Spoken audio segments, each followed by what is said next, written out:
वस्त्र का त्याग नहीं करना है, अन्न का त्याग नहीं करना है, खाना पीना का त्याग नहीं करना है, घर का त्याग नहीं करना है, काम धंधे का त्याग नहीं करना है। केवल क्या त्याग करना है? मान का। और मान का त्याग बड़े बड़े साधु महात्मा, जो बड़े बड़े दाढ़ा और जटाजूट रखाने वाले और दंड धारण करने वाले, मठाधीश, मंडलाधीश, अखंडाधीश, मान बड़े मुनिवर गिले मान सबन को खाए। मान खा जाता है मनुष्य को तो तुमको भी तो खा जाएगा। बड़े बड़े साधु महात्माओं, ऋषियों, मुनियों को खा गया, तुम कैसे बचोगे? मान तुम्हारी भक्ति को खा जाएगा, तुम्हारी श्रद्धा को खा जाएगा, तुम्हारे विचारों को खा जाएगा, तुम्हारे सत्संग और सेवा के फल को खा जाएगा। मान और अहंकार ये खाता है, उसका भोजन है।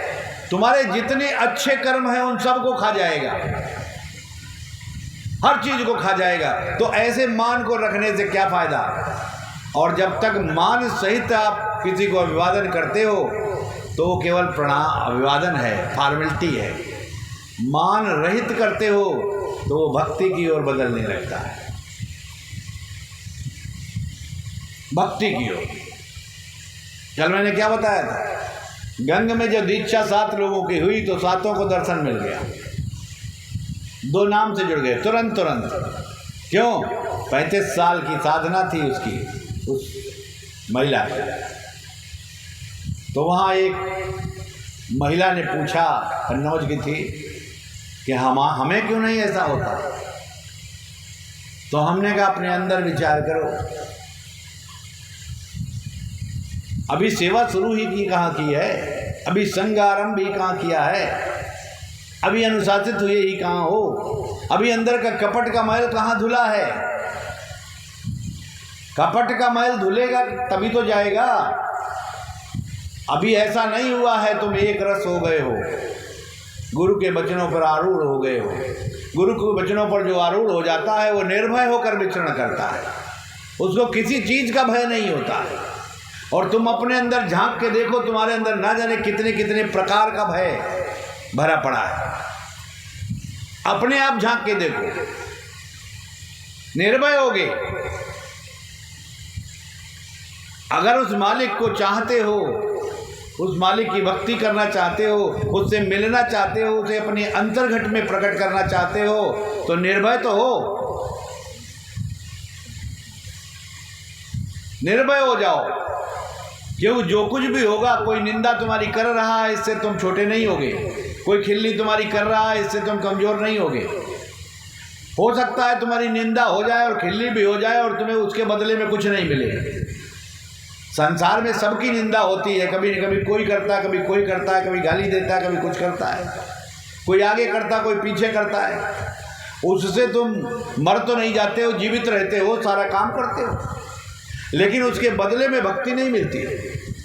लेकिन भक्त जब परमात्मा की ओर चलता है और उसके नाम पर जब निंदा को सहन करता है और मलामत को सहता है और उसे बर्दाश्त करके भी व्याकुल नहीं होता, बल्कि मालिक से प्रार्थना करता है, हे प्रभु ये रोज गाली देता है, अब हमारे अंदर क्रोध ना आए, ऐसी कृपा करो। हमारे अंदर व्यग्रता ना आए, ऐसी दया करो। हमारा मन ध्यान भजन के समय भी याद करता है, यार उससे झगड़ा हो गया है, क्या करें, ये ना हो, ये चला जाए, ये तुम्हारे चरणों में समर्पित। ऐसा करोगे तो एक एक करके तुम्हारे अंदर के सारे भय निकल जाएंगे, सारे भय निकल जाएंगे। और फिर सबसे बड़ा भय है मृत्यु का। सबसे बड़ा भय हर वक्त मौजूद है। मृत्यु जब सामने आई तब सब भय को त्याग कर और बोले अब तो परमात्मा से मिलना चाहते हैं। अब परमात्मा कैसे मिले? जब समय था तब त्यागा नहीं, जब समय निकल गया तो अब त्यागने को तैयार है। अनुशासित नहीं हुई है, अनुशासन में रहना है और समय से रहना है। इसलिए सबसे अच्छा समय बचपन से ही है, सबसे अच्छा समय। किंतु जब हम वचनों पर आरूढ़ हो जाएंगे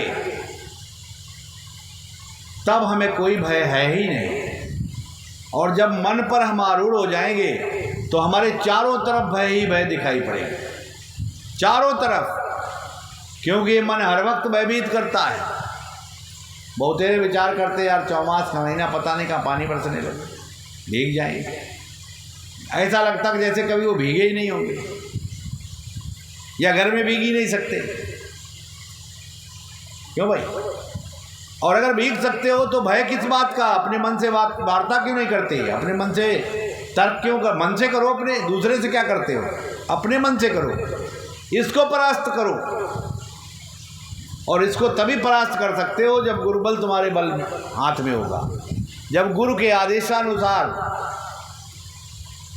उसके विचारों को लेकर के और मन का सामना करोगे तो मन परास्त हो जाएगा।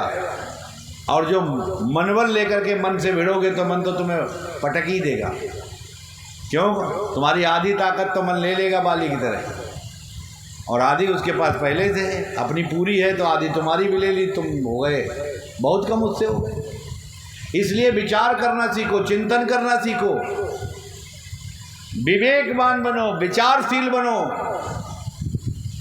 विचारशील बनोगे तो बदलाव होगा, और जो ऐसे ही सेक चिल्ली बने रहे तो बदलाव नहीं होगा, चाहे जितने जन्म बीत जाए। सीधा सा मार्ग है, सहज मार्ग है। दर्शन का फल इतना है कि लाखों एक बार विनम्रता से, दीनता से प्रणाम करने में शीश नावावत ढई पड़े लख पापन की पोट। लाखों पापों की पोटरी गिर जाती है, नष्ट हो जाती है। दर्शन का इतना बड़ा प्रभाव है। और इस प्रभाव को क्या तुमने कभी विचार किया है? क्या अंतर है तुम में और उसमें? क्या हमने ये विचार किया है? विचार करो, ये क्या विचार किया है? क्या विचार करते हैं? संसार की तमाम बातों का हम विचार नित्य प्रति करते रहते हैं, लेकिन दर्शन का क्यों नहीं विचार करते? अरे 1 मिनट ही सही, 2 मिनट ही सही, 5 मिनट ही सही, जैसा तुम्हारे पास समय है, लेकिन हम विचार तो करें और फिर उसमें बढ़ोतरी करें। और यदि विचार में, इन विचारों में तमाम संसार के विचारों को रख देंगे तो संसार कैसे हमें विचार वो देगा परमार्थिक, जो परमार्थ का ABCD भी नहीं जानता, जो स्वार्थ के सहारे ही चल रहा है, जो मन के सहारे ही चल रहा है, वो मालिक के सहारे की बात कैसे करेगा? जो डंडे के सहारे चल रहा है, वो डंडा छोड़कर चलने को कहाँ तैयार होगा? तो मन का डंडा पकड़कर चलते हो, और साथ में मन के डंडे वाला और कोई रास्ते मिल गया, उसने भी वही मन की बातें कर दी, तो तुम्हारे मन ने उसकी मन को ग्रहण कर लिया बातों का, और फिर तुम्हारी स्थिति क्या हुई? कमज़ोर होती चली गई, कमज़ोर होती चली गई। और जब तुम्हारे अंदर मालिक का बल है तो मन ढीला हो जाता है, मन बल कमज़ोर हो जाता है। तो गुनावन क्या चलता है हर समय? धन का, धन का। चाहे कोई कुछ भी कर रहा हो, पढ़ाई कर रहा हो, लिखाई कर रहा हो, परीक्षा दे रहा हो, या नौकरी कर रहा हो, खेती कर रहा हो, किसानी कर रहा हो, व्यापार कर रहा हो, हर किसी का लक्ष्य है धन। बोले काहे के लिए पढ़ रहे हो? बोले नौकरी के लिए। नौकरी से क्या मिलेगा? बोले पैसे मिलेंगे। पैसे से क्या आएगा? बोले ये लाएंगे, वो लाएंगे, ऐसा करेंगे, वैसा करेंगे, यानी धन। मूल कहाँ गया? धन। तो उसका सुमिरन चलता है। और सुमिरन क्या चाहिए तुम्हें? कबीर साहब कह रहे हैं, अपना ऐसे चित्त में सुमिरन रखो, गुरु चरणों में ऐसे चित्त को रखो जैसे सुई के बीच में डोरा रहता है, हर वक्त पड़ा है। ये देखो, इससे बाहर ना निकलने पाए, कितने भी झटके लगे बाहर ना निकलने पाए, और आगे सिलते चले जाओ, सिलते चले जाओ, तो किसी भी फटे वस्त्र को भी जोड़ देता है, फटे दिल को जोड़ देता है। लेकिन कबीरदास जी क्या कह रहे हैं? कहें कबीर आसमान ही फाटा और क्यों कर सीवे दर्जी रे। तुम्हारा तो आसमान ही फट गया है। आसमान का मतलब तुम्हारे विचार ही फट गए, तुम्हारा मन ही फट गया, अब इसको कौन सिले और कैसे सिले? फट गया का मतलब क्या है? दूर हो गया, दोनों फाट अलग हो गए, एक संसार की तरफ हो गया और एक परमार्थ की ओर हो गया,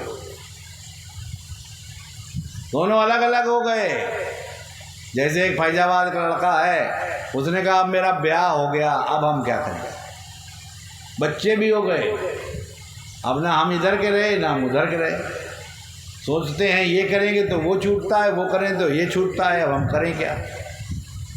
तो क्या हो गया? आसमान फाट गया।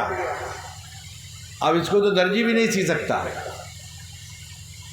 दर्जी भी नहीं सी सकता। कैसे? क्योंकि कोई ऐसी वैसी चीज फाटे तो कोई सिल दे। अब दर्जी वहां कहां पहुंचेगा तुम्हारे अंदर जो तुम्हारे मन को सिले? तुम ही सिल सकते हो इसको। कहते नहीं लोग अब हमारा चित्त हट गया, अब उस आदमी से हम बिल्कुल नहीं मिलेंगे। हमारा मन फट गया, चित्त हट गया, ऐसी बातें लोग करते हैं। इसका अब तुम्हारा ये फट गया तो इसको सिले कौन? सिलने की कोशिश करो ना। ये सिर्फ दर्शन से ही सिल सकता है और कोई दूसरी उपाय सिलने का हो ही नहीं सकता। और उस लड़के का फिर आसमान सिल गया, आसमान सिल गया और सिलने के बाद वो जो अलग अलग फाट थे वो एक में मिल गए और वो आगे बढ़ गया। फटा हुआ भी आसमान सिलता है, लेकिन तभी सिलता है जब दिल में भरे हुए विकारों को आप आंखों के आंसुओं से बहाकर बाहर निकाल दें, और वो भी गुरु के सन्मुख दर्शन करते समय।